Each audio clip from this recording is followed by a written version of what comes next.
Hi friends, welcome back to my channel. இன்றைக்கி நம்ம fried rice எப்படி ஈஸியாக டேஸ்டியாக பண்ணலான்னு பார்க்கலாம் வாங்க. இதுக்கு காய் மட்டும் கட் பண்ணி வச்சுட்டா போதும், டக்குன்னு வேலை முடிஞ்சிடும். எப்படி செய்யலான்னு பார்க்கலாம். ஒரு பேனை எடுத்துக்கோங்க, ஹீட் பண்ணிவிட்டு அதில் ஆயில் ஊற்றிட்டு நான் 2-3 பூண்டு எடுத்திருக்கேன், குட்டி குட்டியாக கட் பண்ணி வச்சுருக்கேன், அதை ஆட் பண்ணிக்கலாம். 2 மீடியம் சைஸ் வெங்காயம் எடுத்திருக்கேன், அதையும் நீட்டமாக கட் பண்ணி வச்சுக்கலாம், அதையும் ஆட் பண்ணிக்கலாம். பூண்டு நல்லா பொரிஞ்சதுக்கப்புறம் வெங்காயம் ஆட் பண்ணிக்கோங்க. வெங்காயம் நல்லா வதங்கட்டும். வதங்கினதுக்கப்புறம் நான் red colour, green colour 2 capsicum எடுத்திருக்கேன். இதில் பாதி அதில் பாதி, அதையும் நீட்டமாக கட் பண்ணியிருக்கேன் சின்னதாக. அதையும் நம்ம பேனில் ஆட் பண்ணிக்கலாம். எல்லாம் நல்லா வதங்கட்டும். வதங்கினதுக்கப்புறம் கேரட், பீன்ஸ், முட்டைக்கோஸ் எடுத்திருக்கேன். நம்ம எந்த காய் வேணாலும் எடுத்துக்கலாம், நம்ம விருப்பம் தான். ஸோ அதையும் நான் குட்டி குட்டியாக கட் பண்ணி வச்சுருக்கேன், அதையும் ஆட் பண்ணிக்கலாம். ஸோ எல்லாம் வேகட்டும். தண்ணியெல்லாம் எதுவும் ஊற்ற வேண்டாம், இந்த எண்ணெயிலே நல்லா வெந்துடும். நல்லா வெந்ததுக்கப்புறம் கொஞ்சமாக சால்ட்டு போட்டுக்கலாம், தேவையான அளவு.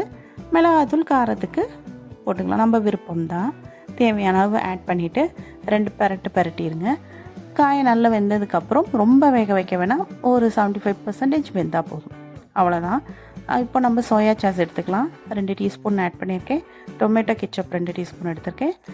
நல்லா ரெண்டும் வதங்கட்டும். வதங்கினதுக்கப்புறம் நம்ம சுகர் ஆட் பண்ணிக்கலாம், ஒரு 1/2 டீஸ்பூன் போதும். இது 3 நல்லா கலர் கொடுக்கும். நல்லா பரட்டி கொஞ்சம் நேரம் ஆனது, ஒரு 2 மினிட்ஸ் ஆனதுக்கப்புறம் பெப்பர் போட்டு ஆஃப் பண்ணிடலாம். ஆஃப் பண்ணிவிட்டு 2 பரட்டிட்டு நான் ஸ்வீட் கார்ன் வேக வச்சு எடுத்திருக்கேன், அதையும் இதில் ஆட் பண்ணிக்கலாம். நல்லா 2 பரட்டிட்டு நம்ம சாதம் ஏற்கனவே வடித்து வச்சுருக்கோம் இல்லையா, அந்த சாதத்தையும் இதில் ஆட் பண்ணிக்கலாம். நல்லா ரொம்ப அழுத்தி கிண்டிட வேணாம், சாதம் வந்து உடஞ்சிடும். ஸோ லைட்டாக அப்படியே பரட்டி எடுத்திங்கன்னா உதிரியாக அழகாக வரும். கார்னிஷிங்க்கு நீங்கள் வந்து கொத்தமல்லி குட்டியாக கட் பண்ணி ஆட் பண்ணிக்கலாம். அப்படி இல்லைன்னா ஸ்ப்ரிங் ஆனியன் வச்சுருந்தீங்கன்னா அதையும் ஆட் பண்ணி சேர்த்துக்கலாம். ட்ரை பண்ணி பாருங்கள், சூப்பராக இருக்கும், டேஸ்ட்டாக இருக்கும். பிடிச்சிருந்தா நம்ம சேனலை மறக்காமல் சப்ஸ்கிரைப் பண்ணுங்கள், லைக் பண்ணுங்கள், ஷேர் பண்ணுங்கள். தேங்க்யூ ஃபார் வாட்சிங்.